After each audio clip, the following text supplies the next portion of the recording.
Chapter 23. Murray. Anna Johnson looked tired. Dark circles ringed her eyes, and although she smiled politely when she opened the door, she had none of the determination Murray had seen in her previous day. She showed him through to the kitchen where Mark Hemmings was clearing the table from breakfast. Murray found the dynamic interesting.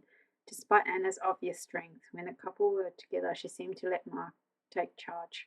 Murray wondered if this was by choice or by design.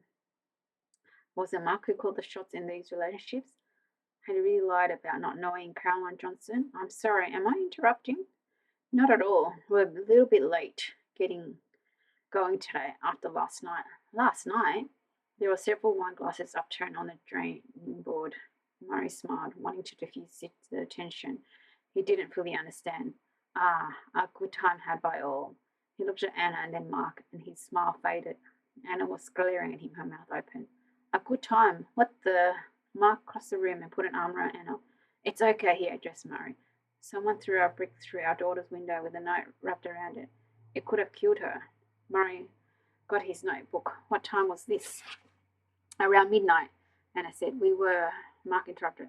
Do we have to go through this again? We were up till 2 a.m. giving statements. It was then that Murray noticed the paperwork on the kitchen table.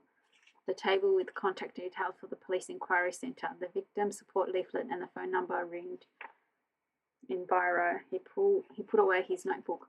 No, of course not. I'll check in with the officers who attended and make sure they've got all the information they need. Mark's eyes narrowed.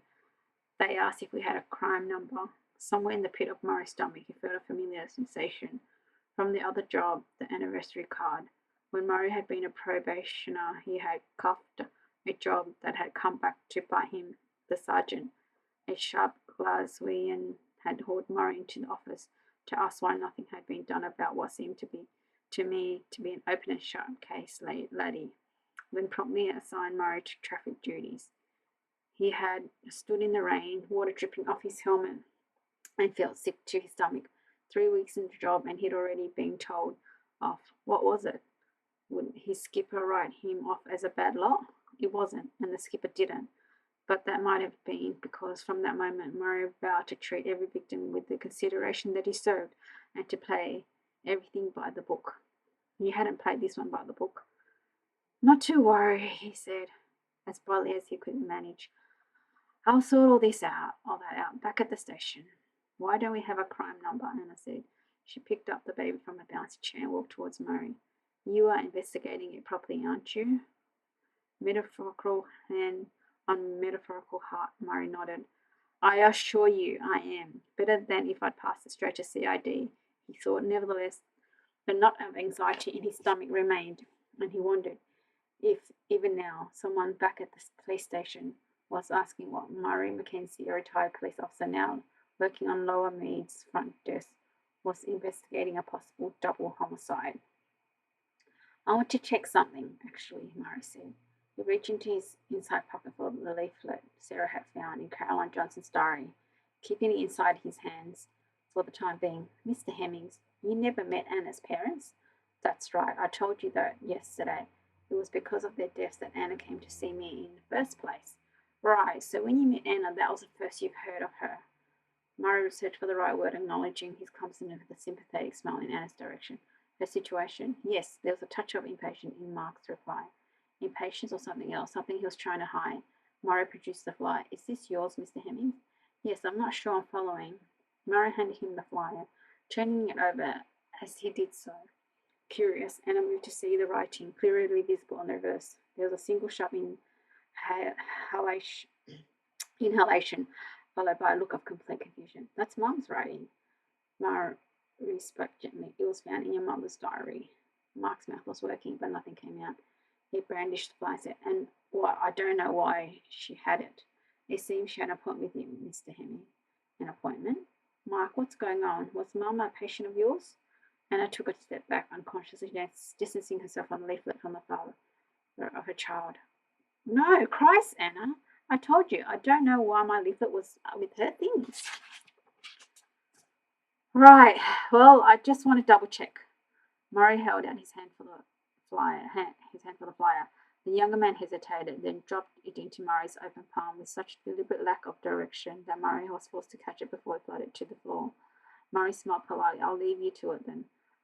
Light the blue touch paper and stand well back, Murray thought as he left the house. Mark Hemmings had some explaining to do. Chapter 24. Anna. You think he'd have known about last night, wouldn't you? Mark starts clearing the table again, transferring our cereal bowls from table to dishwasher. The left hand doesn't know what the right hand's doing. It's ridiculous. He bends to stack the dishes, rearranging what's already there from last night. It crosses my mind that he's deliberately taking his time, deliberately avoiding looking at me. Did you know my mum? What? He drops our spoon into the rack. 1, 2. Mark, look at me. He straightens slowly, picks up a tea towel, wipes his hands, and then folds it and places it on the counter. Then he looks at me. I never met your mum, Anna. If Mark and I had been together for a decade, if we'd met as teenagers, grown up together, I known he was lying. If we'd been through the challenges other couples go through, ups and downs, breakups and makeups, I know if he was lying. If I knew him better, his face is unreadable, his eyes were glitching on mine. She made an appointment with you. Lots of people make appointments with me, and you made an appointment with me. We let drop on the whole of Eastbourne, for Christ's sake. He breaks his gaze and turns back to the dishwasher, even though there's nothing left on the side. But you don't remember speaking to her? No, look, some people book me direct, others go through Janice. The chances are I never had any contact with her.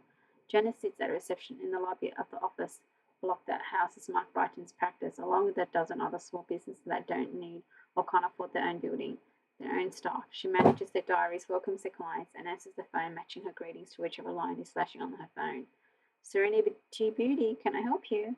Brighton Interiors, can I help you? The point is, she never kept the appointment. How do you know? The words don't sound like mine. They're harsh and accusatory. Mark makes a sound like air escaping from a tie. Exasperated, irritated. It's the first time we've argued properly like this, snapping at each other, turning away to roll eyes at an invisible audience as though trying to summon support. I'd have remembered. You didn't remember she booked an appointment?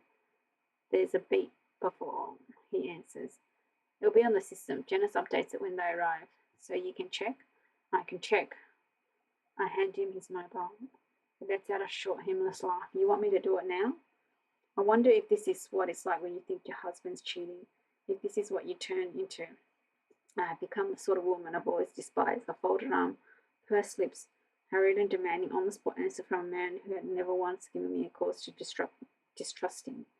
But his leaflet was in my mother's diary. He scrolls through his contact, taps the entry for the practice. I hear Janice singing song tones on the other end of the phone, and now know what she's saying, even though I can't hear the words. Holistic Health, can I help you? Janet, it's me. Would you mind checking something on the system? Wednesday, 16th November last year, 2:30 p.m. Caroline Johnson. The bravado I felt a moment ago morphs into uncertainty. If Mark was lying, he wouldn't check right now in front of me. He'd say he needed to look it up at work or that the records didn't hold that level of detail. He's not lying. I know he didn't. And she didn't rebook? I busy myself picking up Rita's toys and dropping them into the basket. Thanks, Janice. How's the next couple of days looking? Any cancellations? He listens and laughs. No chance of Christmas Eve off then? He says goodbye, finish the call. No, it's my turn to avoid his gaze. I pick up a toy present from which Rita had extracted the stuffing. I'm sorry. She was marked as a no-show.